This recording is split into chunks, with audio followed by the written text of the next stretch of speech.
Hello and welcome to this video. ఈ వీడియోలో పనిష్మెంట్‌కి, డిసిప్లిన్‌కి difference చూద్దాం.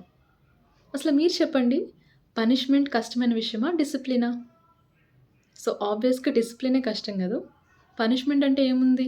ఒక షౌటింగ్, ఒక స్లాపింగ్‌తో అయిపోతుంది. కానీ డిసిప్లిన్ అంటే పేరెంట్‌కి పేషెన్స్ ఉండాలి. నాలెడ్జ్ ఉండాలి.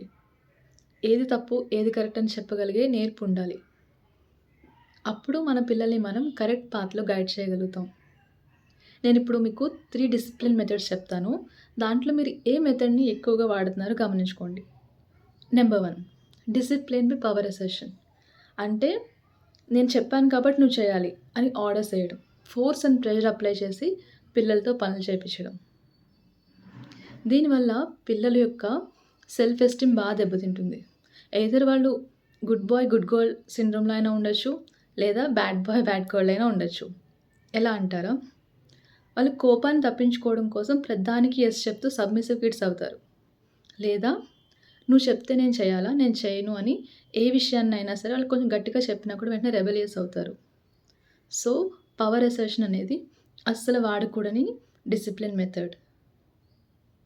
సెకండ్‌ది డిసిప్లిన్ బై విత్‌డ్రాల్. అంటే ఆ విషయం నుంచి మనల్ని మనం విత్‌డ్రా చేసుకోవడం.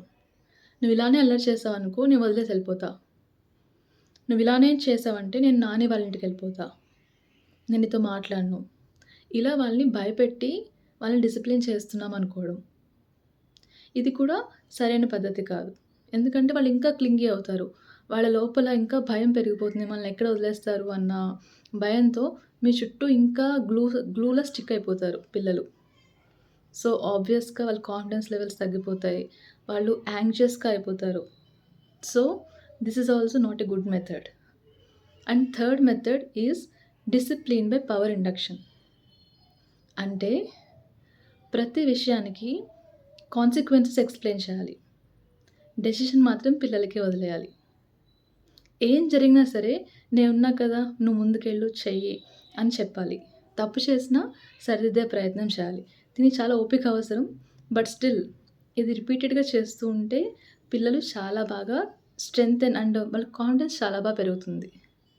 ఫర్ ఎగ్జాంపుల్ పిల్లలు గనక గోడల మీద పిచ్చి గీతలు గీస్తున్నారనుకుందాం. వాళ్ళకది ఆట. బట్ మనకి అలా చేస్తే వాల్స్ పాడైపోతాయని మన కన్సర్న్స్ మనకుంటాయి. బట్ వాళ్ళని స్టాప్ చేయడం కంటే వాళ్ళకొక వాలిడ్ ఆల్టర్‌నేటివ్ ఇవ్వాలి. సరే నాకు తెలుసు నీకు బాగా ఆడుకోవాలనిపిస్తుందని. సో, ఈ క్యాన్వాస్ మీద గీసుకో. లేకపోతే ఈ వైట్ షీట్ అంతా నీదే అని చెప్పి వాళ్ళకి ఆల్టర్‌నేటివ్ ప్రొవైడ్ చేయండి.